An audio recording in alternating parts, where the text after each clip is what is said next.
I can't remember a time in history when social media engagement was so competitive.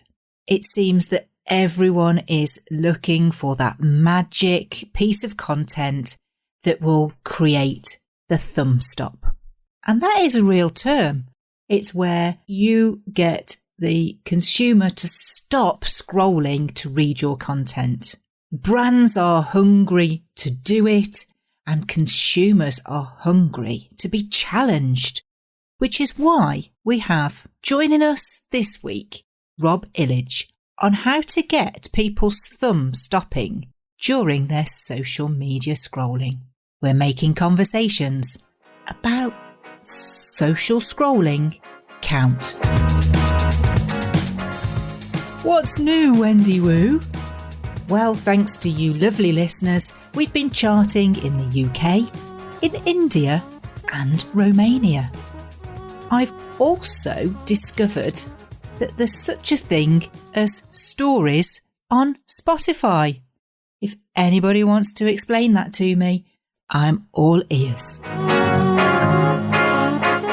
And now it's time for a tongue twister as we talk about scroll stopping social media with Rob Illedge. I challenge you to say that. And let's find out what his turning point conversation was as we make conversations about social scrolling count.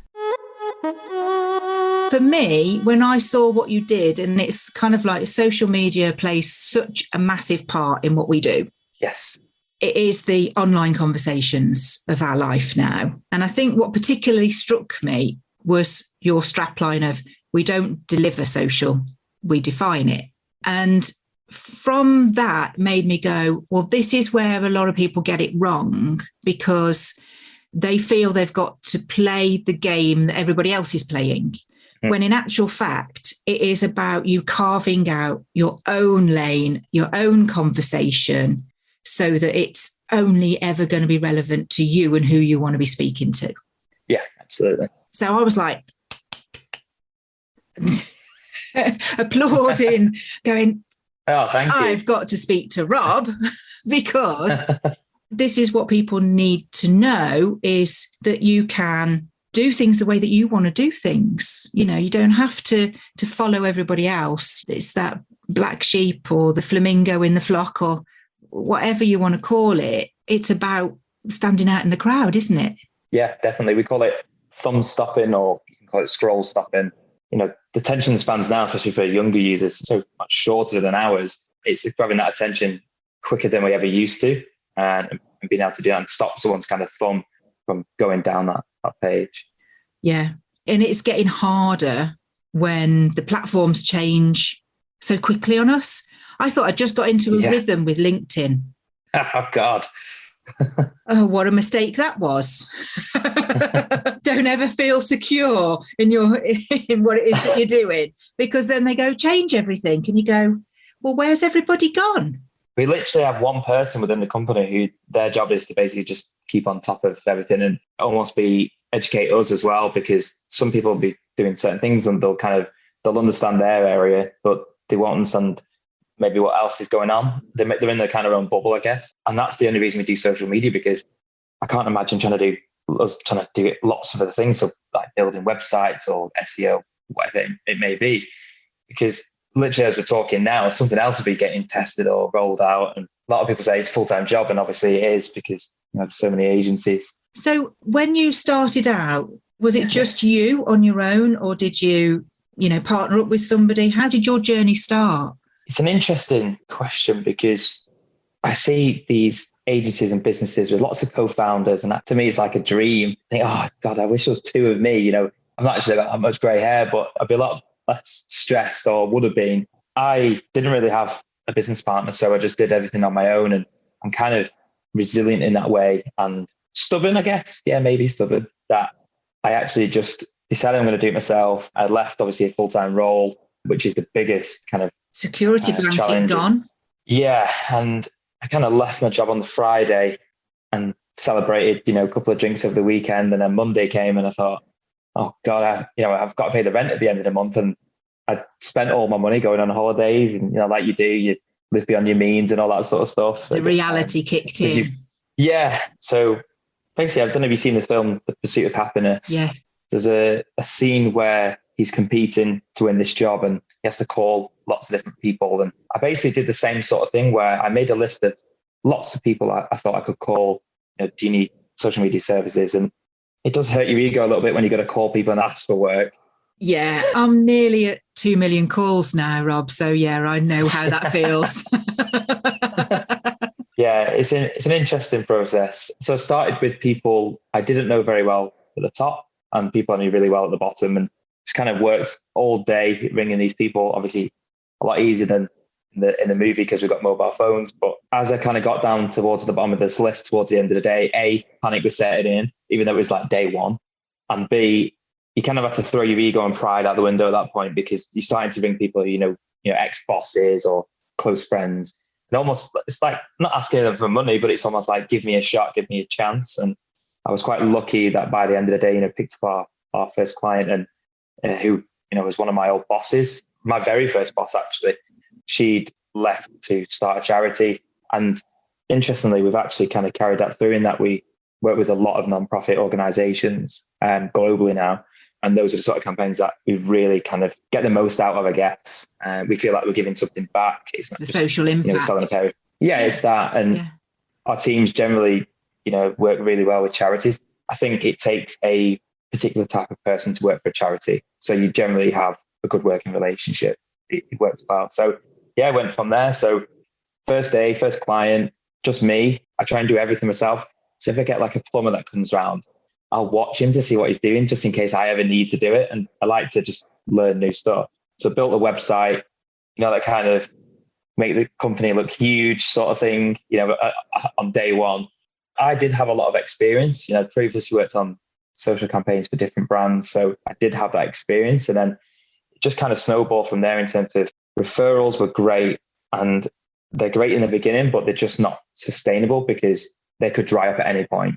So you need to build in other kind of pipelines, but got a lot of referrals from people I've previously worked with. And then, the growth just kind of went from there. Not that it sounds easy, but it's really not. It's not that easy, is it? No. It does sound easy when you hear it back and you go, but then, you've got to drop in the sometimes 70, 80 hours a week that you maybe haven't got much of a social life. Yeah. Or if you have got a social life, you work hard, you play hard, you burn out.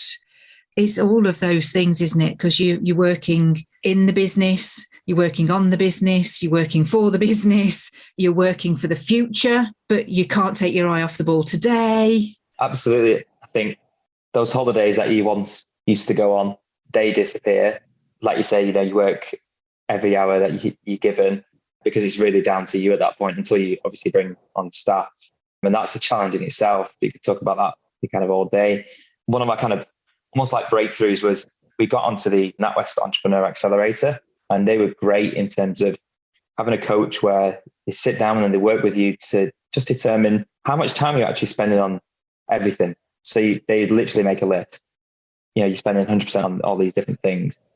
And then they work out what do you actually want to be doing, or how can the business benefit by you taking away this and maybe hiring someone, bringing it on board. And that really helped because you do, like you say, work in the business and on the business, whereas you should, as an owner, depending on your business model, but eventually start to just be working on the business and not in it.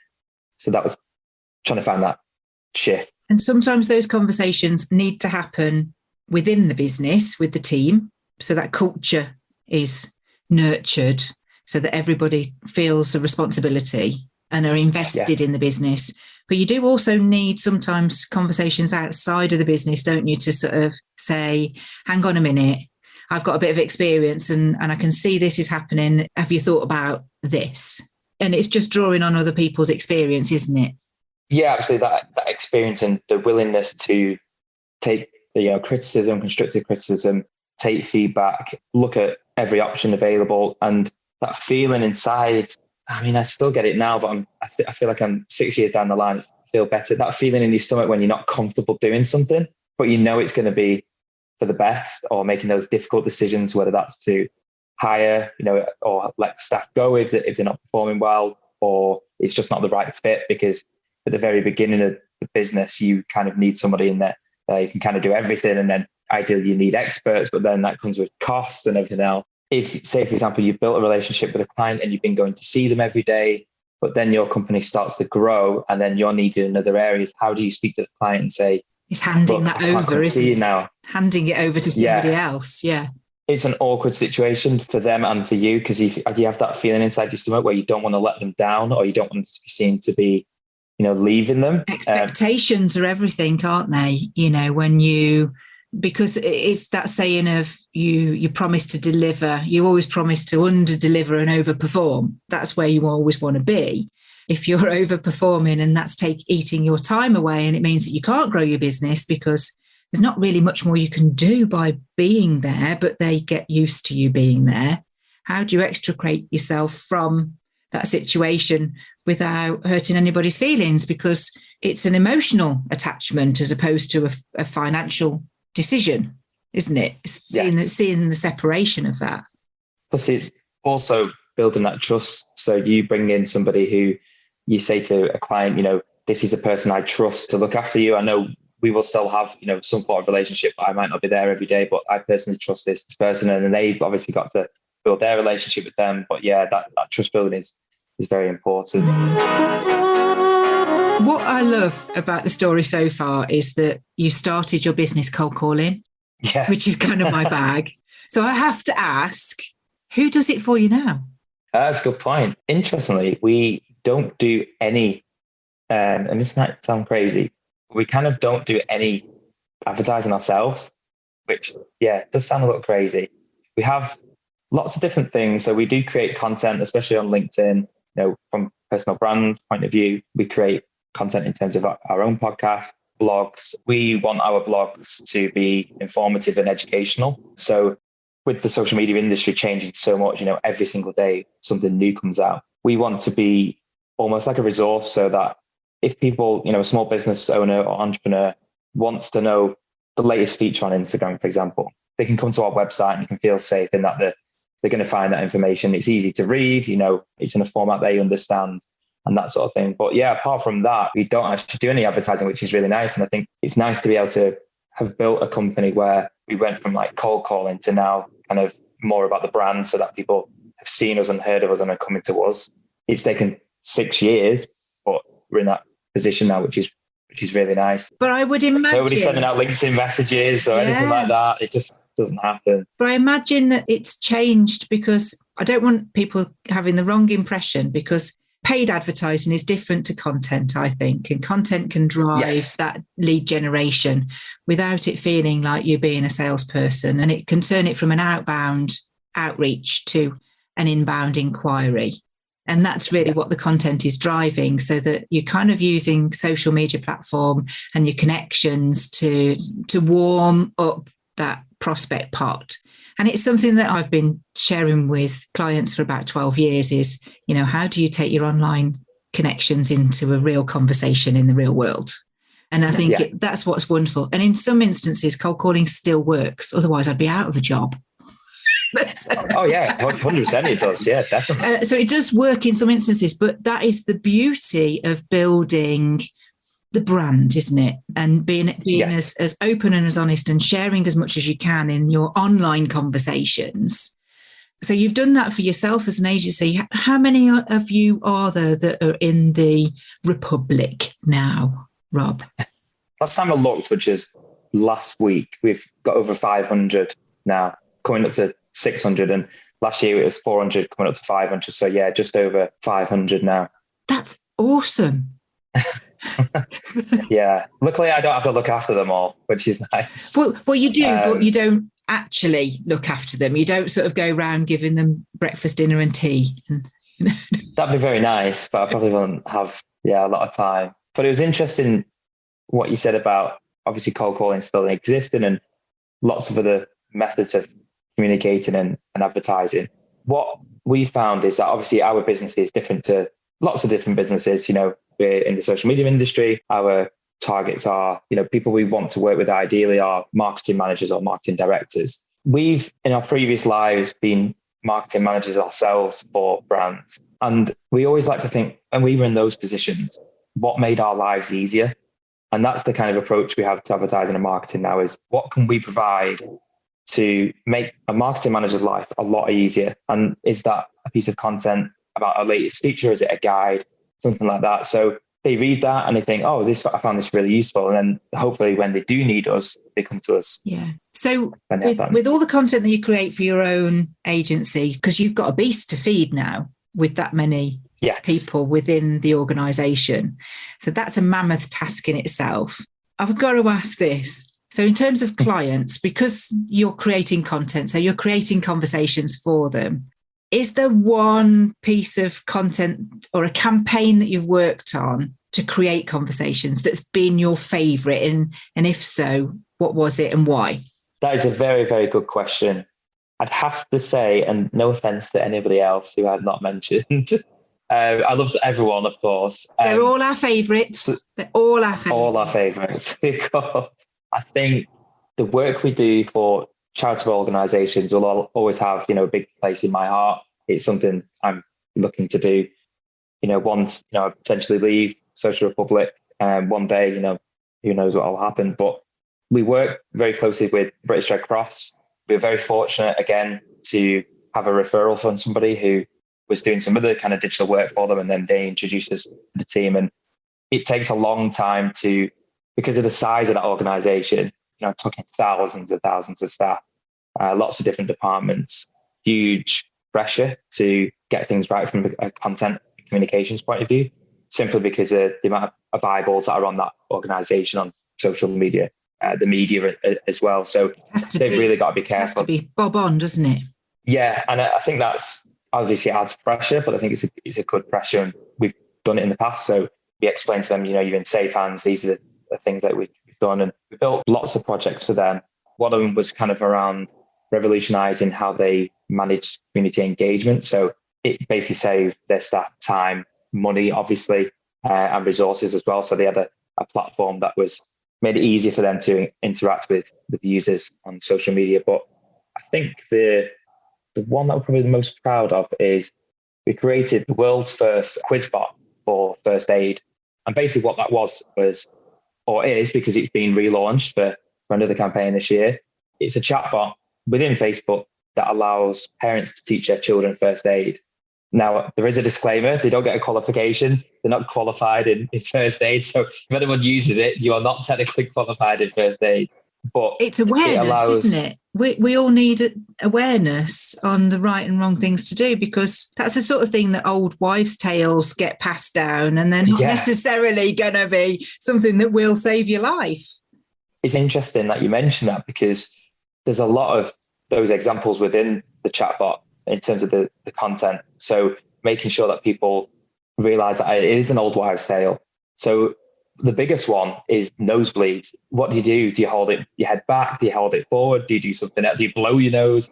All this sort of thing. So it's a very simple way of a parent sitting down with a child. And obviously all children now are used to devices. So it's not like reading a book. Now kids are really like, oh, we're educating the parents as opposed to the children, aren't we? Yeah, probably.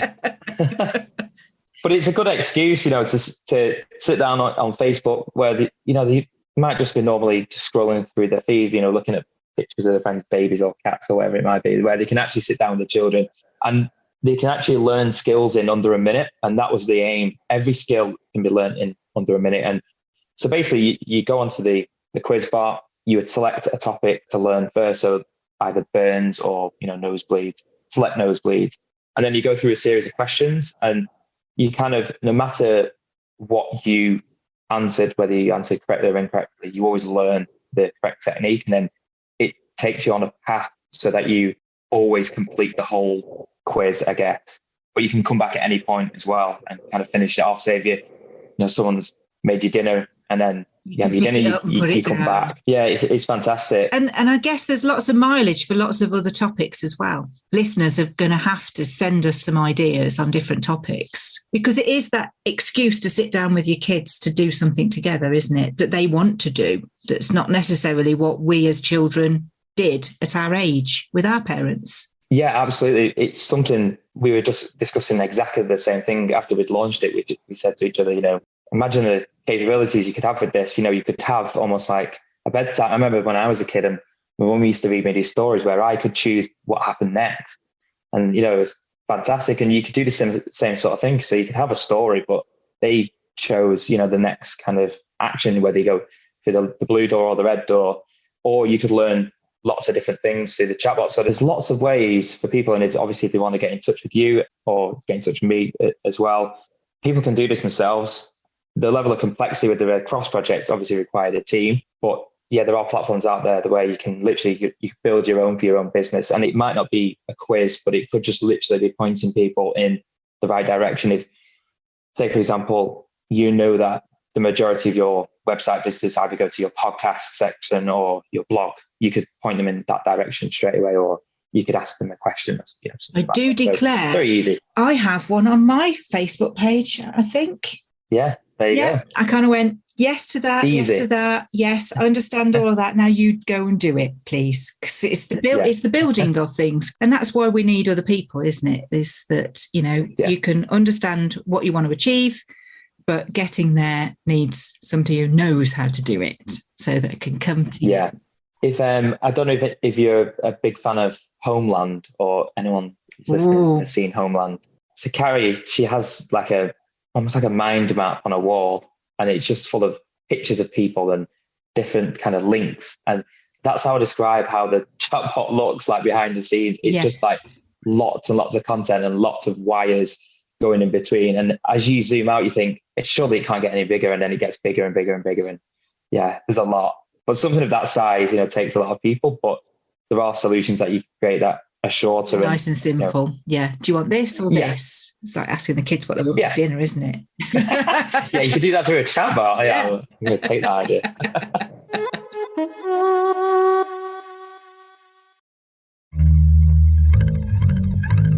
Lots and lots of conversations online. So it's a good shout for the Red Cross there. I know they do get involved in lots and lots of different types of campaigns. So it's good to hear some of the ones that we perhaps don't hear so much about, because we do tend to have headline. And this is where social media can play its part in turning things viral. And I think it kind of brings us quite nicely to me, asking about, Social Republic and some of your journey and the leap of faith that you had, really, as well, to where you are now in 6 short years, to say, so Rob, what was that conversation that counted and what happened next? I guess it takes me back to not a great time. I mean, it was great for me as a 16-year-old, going to college and having that freedom. And I think this is a case of generally men or boys not growing up as quickly maybe as women, for example, in school.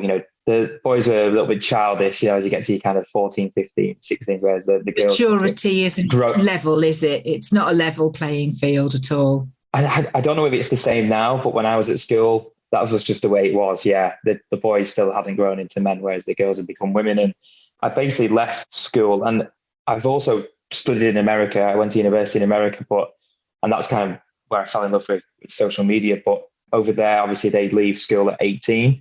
And I'm a big fan of potentially that happening here. I feel like, especially for boys, leaving school at 16 is very young. It was for me. Maybe I was a little bit more childish than everyone else, I'm not sure. But we're all in such a hurry to grow up, aren't we? When we are that age, that we think that we know everything and we can conquer the world. And yet, in actual fact, it's probably not until we hit about 30 do we really understand the nature of life. Yeah, I agree. And once you hit that 30, you want to stop growing up. Yes, I am still 30. Yeah, like Peter Pan. And Wendy. Yeah, of course. And my parents, looking back now, hindsight, is an incredible thing. At the time, I thought these are the strictest parents in the world. And, every teenager like that, I guess. Yeah. Now I think, God, I must have been a nightmare. And they did 100% the right thing. So they said to me, basically, if I didn't pass my GCSEs, there's a potential for me having to go into the army, because they knew I needed that structure and discipline. So I got through my GCSEs by the skin of my teeth, just so I didn't have to go in the army. I didn't like cleaning my shoes anyway. So the thought of going into the army and having to polish them so you could see your face in them was a nightmare to me. So I got through that. And I went to college because I actually wanted to study law, and that's what I went to college to do. I have no idea why. But I got to college and I just I lost my head a little bit because I had so much freedom, and I just kind of escaped, not going into the army, that sort of thing. And I was awful in my first year at college, and it actually turned out to be the best thing I ever did in a weird kind of way. I ended up failing my first year at college, which is quite unknown and quite unheard of because it is not that difficult to pass. There are lots of people out there that do fail the first year. Obviously, very embarrassing at the time. And I'll never forget that moment where I went to collect my results and I just kind of was left it off and I thought, oh, I'll get through with a C. And when you start seeing Fs, it's really bad, like really, really bad. And then I remember that sinking feeling, thinking, I've got to walk home now. I'm going to see mum and dad. Do you think it was self-sabotaging? Oh, yeah, probably 100%. Yeah, I'd imagine. Yeah, probably. But yeah, that feeling of having to go home, knowing that it's funny with parents because you don't care when they're angry at you, but the worst thing is if they're disappointed. That feeling is a lot worse. Yeah. My husband always says to me, he's another Rob. So Rob says to me, your mom is off the Richter scale because she's been too quiet. Too quiet, yeah. That's you can blow up and you can be angry and you can throw this and that at them to try and get them to sit up and listen. But it's when you really don't have the words because you are so disappointed that silence is unbearable. How did you cope? I can't actually remember what the punishment was. I can't imagine it being pretty, but maybe it was just so much disappointment that made it even worse. And it wasn't like go to your room or whatever. I don't know what you can do at 16, but I was stuck between thinking, oh, I'll be fine. I'll just kind of do the next year. I'll just start again. And the other half thinking it was kind of the end of the world and I was going to be in a lot of trouble, which I was. But then that kind of led to the conversation, which kind of changed everything, I guess. I would say it's quite a pivotal moment. I think the most frustrating thing was that I knew I could do the work. My parents knew, the teachers probably knew. I was exactly the same in primary schools, exactly the same in high school. Because I knew I could do the work, I'd just kind of, mess around a little bit, try and distract somebody else who's next to me or, mess around with pencils or pens or whatever, things that you do at school. Fully knowing that I could just back myself up by probably actually getting through the work and doing it. Maybe I relaxed too much, I think, thinking, oh, I won't revise. I'll get to the end and it'll be okay. But, college is a big step up from school. If you actually, sit down and do the work properly, it's okay. But it is a huge step up, from an education point of view. I remember history was our, me and my friends, our favorite subject at high school. And I had friends who ended up going on to do history at college and they just said it was like a world apart. It was so complex and difficult comparison to GCSEs. So, yeah, I obviously had this disappointment in myself and obviously my family, because I've got great parents and can't complain at all about them. They were great. I think they just had a bit of compared to my brother, they had a lot on the hands with me, unfortunately. So the conversation was basically, I was invited to go and speak to the head of the year at college, who was also one of my teachers, taught IT. Funnily enough, since then, I've actually met him and I did a talk to the college and his daughter was in that talk, which, is a weird kind of turnaround. But he basically said this conversation was with my parents and it was basically down to him whether I carried on. So I had to obviously restart college, start from kind of scratch, which is embarrassing when you're a year older and it's like, what are you doing here? And it's like, well, I failed my first year. He kind of, I guess, saw something in me, but so maybe saw a little bit of potential, kind of maybe saw my parents and thought, you know what, he's not a bad kid. He can do the work. And I think he felt sorry for my parents as well. There was also a little bit of anger aimed towards me, obviously from him and from my parents, like, why are you doing this? You don't have to mess around. You can do the work. And he said, like, what is your other option? What else are you going to do? Because you don't want to do like things like your brother do. You don't want to go in the army. If you left the education system, what would you actually do? And then thinking about it now, I don't even know what I would have done because I knew that, something like law or business, was definitely my kind of calling. And for some reason, I had everything all kind of mapped out in my head. So by the time I'm 20, I'm going to do this, and 25 and 30, I'm a little bit behind that schedule, but I don't know why I kind of self-sabotage it anyway in the first place. Maybe I just thought I could do it, so I just do it. But people with natural ability often do. I'm guilty of it. There'll be people listening going, yes, and we know when. It's all right. Keep that to yourself. But there's got to be something that comes from that natural ability and get into kind of a place where you kind of go, oh, I know I can do it. But the knowing you can do it and the doing is a different thing, isn't it? So what did you take away from that? Because there's always a teacher that will back you, and even having like one of your favourite teachers disappointed in you. It's like having silence in stereo, isn't it? It's like, my teacher's over here, and you're going, oh no. So what did that teach you that you've brought through into running a company? And because effectively as a leader of a company, you are the teacher, your headmaster, aren't you? How do you translate that to the people in your team when you can see that natural ability and then not really fulfilling it? I still am struggling.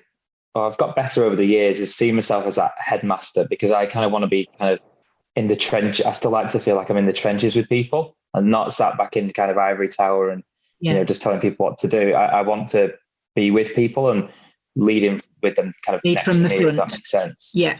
But then at times you do have to kind of realize that you are the one who ultimately makes the bigger decisions. So you have to kind of distinguish between the two. If anyone follows me on LinkedIn, obviously my content is very informal and it shows off my personality. And I see a lot of content around failure. It takes me a lot not to comment on them just because I'm very different in terms of the way I look at failure. And obviously having lived in America, advocates of, they love failing. If you haven't failed in America, you haven't made it, sort of thing. They want to see stories of, you've had 20 businesses and they've all gone bankrupt. Then now you've made it. They love that kind of zero to hero story. Whereas I think in Britain, we're a little bit more reserved and we don't want to show people that we've failed. I think that's changing a little bit now in terms of the way that entrepreneurs are. And maybe it's because a younger generation are coming through. I think it's risk taking. We're not necessarily the risk takers that the Americans are. Oh, definitely. Yeah. Slow and sure and steady, or win the day. Yeah. Confidence as well. It's a different world, I'd say, in the States. And I see a lot of posts about failure and don't be afraid to fail. Whereas I'm the opposite. I'm like, you should be afraid to fail, but it gives you a reason to make sure that you don't make mistakes. I'm not saying that if you fail, then it's the worst thing in the world, because obviously I did at this point. It's about learning from it. And from me, my point of view is to make sure it doesn't happen again. I don't see why people should embrace failure. I think if you do have failure, and everybody doesn't, every day of your life, nothing ever works the first time. For me, and the way I see it with staff, is learning from it so it doesn't happen again. Take the energy of the failing and how it makes you feel and turn that into some kind of laser focus to be better. Yeah. Not joined up thinking, is it? It's like, embrace the failure. Well, then are you just going to be miserable? What are you going to do? Are you going to just stay miserable? Or are you going to just go, well, I'm upset and I'm disappointed in myself. I think you've got to take that silence to yourself and go, well, I don't want to be sitting in this silence. And what did I learn? What were the things that I could have done better? What will I do next time differently? Who should I have brought in? Who should I have spoken to? With staff, my kind of approach is, if something goes wrong, someone fails, whatever it may be, then my advice is, don't worry about it. Let's move on. Don't worry about it. Let's learn from it. If I've been in that situation and I've experienced it, then obviously I can give advice. But if not, then I'm on hand to kind of help them find a solution. So literally, if something's gone wrong, don't worry about it. Kind of just, let's move on. Let's improve. I get lots of inquiries from people, young entrepreneurs, which is really, really nice to see. I wish I had the time to get through them all, but asking for advice on setting up a business. Sometimes, I'm also setting up a social media agency, like a rival company. You think, should I be giving out advice? But then I think, well, it doesn't matter to me. So I would give advice to anybody, especially if I've worked in the industry. Nate Schooler, he's been on the show a couple of times, once as a guest and once as a host for me. One of the tips that he shared with me that I'll share with you now was that if he's getting asked a question from entrepreneurs or, what to do and how to do it, he blogs it. Yes. And that's it. It's content, because then he knows if one person's asking, so many more will be asking the same question or a similar question. So you can take that one question and turn it into a piece. We call that becoming the Wikipedia of your industry. I don't know if it's famous, but there's a story that I got told about a company in America that made swimming pools, so outdoor swimming pools. Yeah, Marcus Sheridan. Is that his name? Marcus Sheridan. They ask, you answer. Yeah, that's the one. Yeah. They were like, we're not getting any leads through, we're not getting any business. And they spoke to an SEO content expert years ago and said, how can we improve the number of inbound inquiries that we're getting? And they basically advised them to become the Wikipedia of their industry. And they said, how many questions do you get asked a day? And he said, I don't know, 400 or 500 questions. And they said, well, every one of those questions should be blogged, so that no matter what people search for on Google, you've answered that question. And they just absolutely nailed it. And it does work. And that's what we're doing as well. And he's got an agency that is running as well, isn't he? He's not just the pool guy. So he's got his own agency now. So yeah, come on, Marcus, come on the show. Come and tell me all about it. And give us all free pools. I want to know the difference between concrete and fiberglass. Yes. Look at just that one conversation that you're talking about from your college days and a failure, but you didn't go on to fail. You turn that into your success. But that similar scenario applies itself probably quite a lot throughout your life in different sets of circumstances that everybody does. It's kind of like a recurring theme, isn't it? Oh, absolutely. And I won't say there's failures, but I would say there's lessons to be learned even now, like every single day. And I think when you first start your business, you constantly learn. It can be difficult sometimes to learn from things because you're doing everything within the business. So you don't necessarily have a lot of time to be learning because you're then trying to do something else. But things from, hiring your first member of staff, or when you lose your first client, how you react and how do you build relationships from there. And there's lots of lessons. Every day's a school day. It certainly is. And if you think about this that's up here, this brain of ours is this supercomputer. We have to remember that whilst it's good to be going on and growing, that sometimes we need a defrag and we need a little compress. Yes. And that's that reflection of time of what do we need, what don't we need? What can we get away with? What's interrupting the program? I could carry on chatting to you for another few hours, which is always wonderful with all my guests that come on. Good. Thank you so much for coming and sharing that conversation with us and what you do and how you help. In terms of listeners, we always want the conversation to carry on after the show as well. Where's the best place for them to find you? LinkedIn. 100%. Nailed it. Just get me on LinkedIn. One day somebody will say Instagram and shock me. It's been an absolute blast. Thank you so much. Thank you very much for having me. And there you have great conversation between me and Rob. And I loved the way that he literally quit his job and cold called his way to forming Social Republic. Do carry on the conversation with Rob and his team after listening.